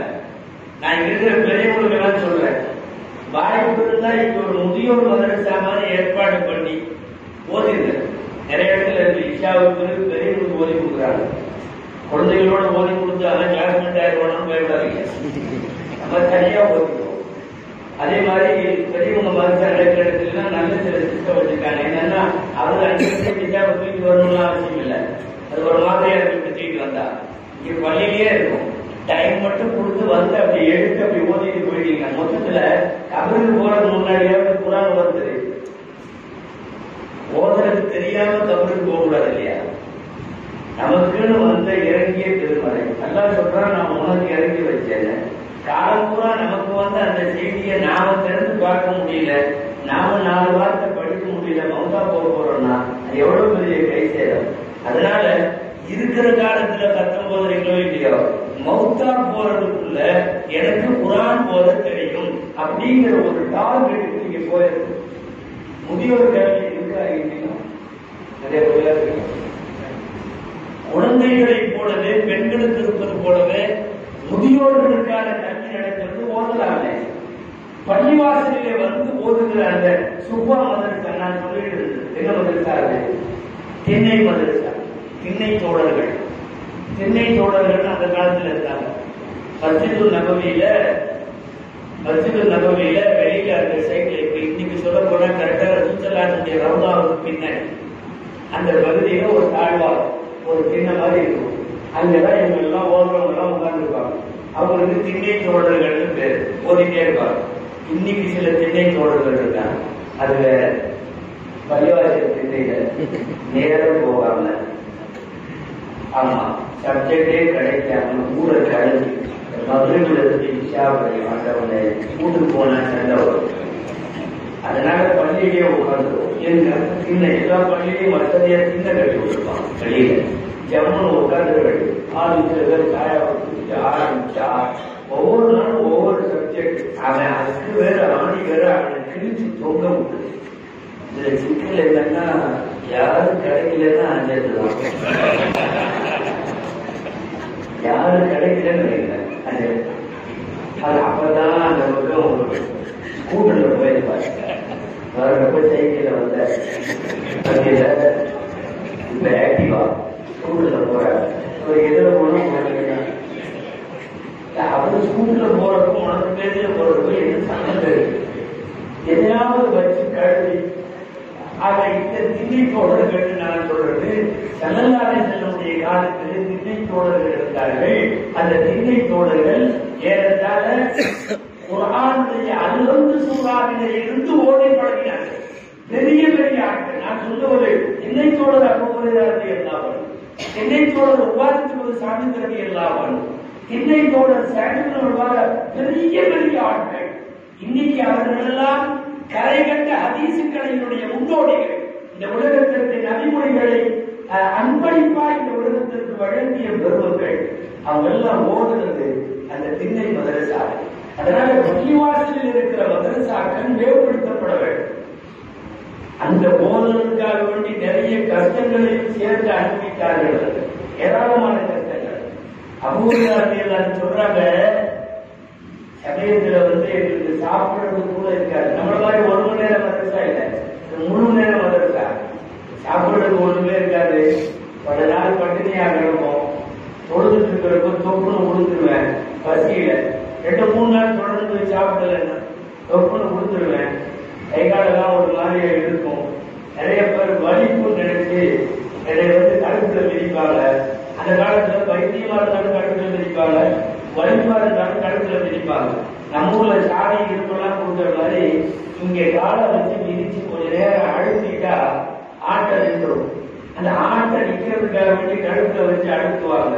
அப்போ ஒரு நேரம் சொல்றாங்க, வல்லாஹி மாமி இல்லைன்னு சோடும், நல்லா வேலை சத்தியமா எனக்கு பசியை தவிர அன்னைக்கு வேற ஒண்ணும் இல்லை, எனக்கு வலிப்பெல்லாம் இல்லை, பசி மட்டும்தான் இருக்கு. அப்ப பல நாட்கள் சாப்பிடாமல் மஸ்ஜிதுன் நபவியினுடைய திண்ணையிலேயே இருந்து பாடங்களை படித்த பெருமக்கள் தான் அபூர்வ போன்றவர்கள். இன்னைக்கு அவங்க வழியாக சுமார் 5000க்கும் மேற்பட்ட ஹதீசுகள் நமக்கு கிடைத்திருக்கிறது. 5000க்கும் மேற்பட்ட ஹதீசுகள். எனவே யோசித்து பார்த்தால் கடுமையான கஷ்டப்பட்டிருக்கிறாங்க, சாப்பாடு இல்லாம. ஒரு நகைச்சுவை செய்தி ஞாபகத்துக்கு வருது. அன்னைக்கு நடந்ததுதான். ரொம்ப பசியோடு இருக்கிறாங்க. அவுங்கலாம் உமர்லாம் எல்லாருமே வந்தாங்க. எல்லாரும் பசிக்கிறது, சாப்பிடுறது ஒண்ணும் இல்லை. இந்த இவர்தான் இருக்கார், அபூஹுரைரா. அப்படி எப்பவுமே ஸ்ட்ரைட் ஃபார்வர்டா இருப்பார். சொன்ன வேலையை கரெக்டா செஞ்சுவார். அதுல எக்ஸ்ட்ரா ஏதாவது அனுசரிச்சு எல்லாம் செய்ய மாட்டார். எல்லாரும் சொன்னாங்க, உஸ்மான் அந்த வீட்டுக்கு போங்க, ஏதாவது இருக்கும், இவங்கெல்லாம் சாப்பிடுங்க, கொஞ்சம் வாங்கிட்டு வாங்க. போனாரு. யாரு? அபூஹுரைரா தான். லெப்ட் ரைட்ல போய் நின்றாரு. அந்த உஸ்மான் தானே இல்லை. இல்லைன்னா அந்த அப்படி கேட்டு இப்படி கேட்டு சாப்பிட்டு அப்படி திரும்ப வந்தாரு. சொன்னாரு, நான் வச்சிருக்க ஒரு உஸ்மான் அடி வெஞ்சி, உஸ்மான் வீட்டுல இல்ல, எல்லாரும் ஒண்ணு சொல்ல, நான் உமருடைய நான் போய் போட்டு வரும். ஏன்னா எதிர்பார்த்து நான் இப்படி கையில ஒரு இதோட வருவாரு, காஞ்ச ரொட்டியாவது கடைசிக்கு கிடைக்க மாட்டார் அப்படின்னு பார்த்தா உஸ்மான் வீட்டுல இல்லைன்னு ஒண்ணு இவருக்கு ஒரு மாதிரி ஆயிடுச்சு. உஸ்மான் இருந்தாங்க. அப்புறம் எல்லாரும் நாங்கள் சுவைக்கு அவாமுடைய வீட்டுக்கு போவோம், அங்கே ஏதாவது இருக்கும், கொடுப்பாங்க, வாங்கிட்டு போனாங்க. கொஞ்சம் நட்டத்தை வந்தார். சுவைதான் இல்லை, மூட்டுல சுவையில் இல்லை, சுவையில் நான் மூட்டுல இல்லை. இந்த 2-3 தடவை ஆயிடுச்சா உமருக்கு இருந்தாங்க. அப்படின்னு பார்த்தாங்க. அவன் கொண்டு வருவாரு பார்த்தா சும்மா அவர் உமர் சொன்னாங்க, நீங்க உட்காந்து இனி நாங்க போய் கேட்டு நம்ம தளத்தை இல்லை சேர்ப்பா, நீங்க கடலுக்கு போனாலும் தண்ணி கடலுக்கு போன போயிட்டு இல்லைன்னு வர்றீங்க, இங்கே உட்காருங்க அப்படின்னு சொல்லி நான் சொல்ல வர்றது. இவங்கெல்லாம் பெரிய பெரிய சாப்பாடு ஒரு நேரத்தில் இவர்கள் ஒரு நேர சாப்பாட்டிற்கு வழியில்லாமலும் அந்த மஸ்ஜிதுன் நபவியினுடைய திண்ணையிலே ஓடி இருக்கிறார். மார்க்க கல்வியை படிப்பதற்காக வேண்டி இவர்கள் பட்ட சிரமங்கள் அவைகள் எல்லாம். அந்த சிரமங்களை தாண்டித்தான் எல்லாம் அல்லாஹ் தஆலா இவர்களுக்கு மார்க்க அறிவுரை எல்லாம் தந்திருக்கார்.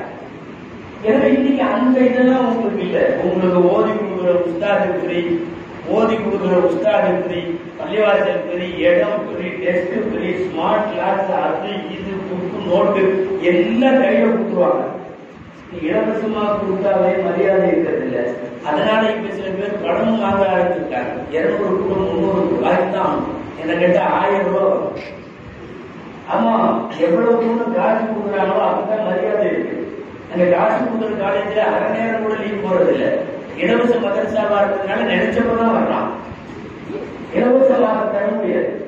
இப்படிப்பட்ட சூழ்நிலைகள் கஷ்டங்களோடு அவர்கள் ஓதிய காலங்களை நினைக்கிறப்போ உங்களுக்கு அதெல்லாம் இல்லை. அந்த கஷ்டம் தான் நீங்க செய்ய வேண்டியது. தயவு செய்து பிள்ளைகளை மதரசாவுக்கு அனுப்பி வையுங்கள். உங்களுடைய பிள்ளைகள் உங்களுடைய நாளைக்கு பார்த்துக்கணுமா இல்லையா? போன வாரம் பூரா ஒரு செய்தி, ஒரு வீடியோ வைரல் ஆச்சு பார்த்தீங்கன்னா, கொற்ற மலையில வயசான 90 வயசு அம்மா வச்சுக்கு வெளியிட்டாங்க. இங்க ஒரு ஊர்ல மயிலாடுதுறை மாவட்டத்துல ஒரு பேர் வேணாம். அவங்க வெளியே விட்டாங்க, 90 வயசு கிழவி, எல்லாம் ஃபாரின்ல இருக்காங்க, பெரிய பெரிய வீடு, வீட்டுல உள்ள மருமக போன்ட்டாங்க. அந்த மாதிரி என்ன கரும கூட பண்ணுங்கன்னு சொல்லுது, ஊசியை போட்டு மொத்தாக்கிருக்காரு. நம்முடைய பிள்ளைகள் நமக்கான பிள்ளைகளாய் கண்மூடும் காலம் வரை மட்டுமல்ல, கபருக்கு போனதற்கு பின்னாலும் துவா செய்கிற குழந்தைகளாய் நம்முடைய குழந்தைகள் வளர வேண்டுமானால் நீங்கள் குழந்தைகளை போத வைத்தே ஆக வேண்டும். தயவு செய்து மார்க்க கல்வியை தாருங்கள். அவர்கள் எந்த தலைமுறையை ஆன்மீகம் தருப்பிய தலைமுறையாய் உருவாக்கினார்களோ அந்த தலைமுறையின் வடிவிலேயே அல்லாஹ் நம்முடைய குழந்தைகளையும் மாற்றி அருள்வானாக. செழிப்பான மதரசாவினுடைய தீனுடைய எளிமை படித்து வருங்காலத்தில் அதன் பிரகாரம் எளிமை படிக்கக்கூடிய அமல் செய்யக்கூடிய மேன்மக்களாக அல்லாஹ் நம்முடைய குழந்தைகளை ஆக்கி அருள்வானாக.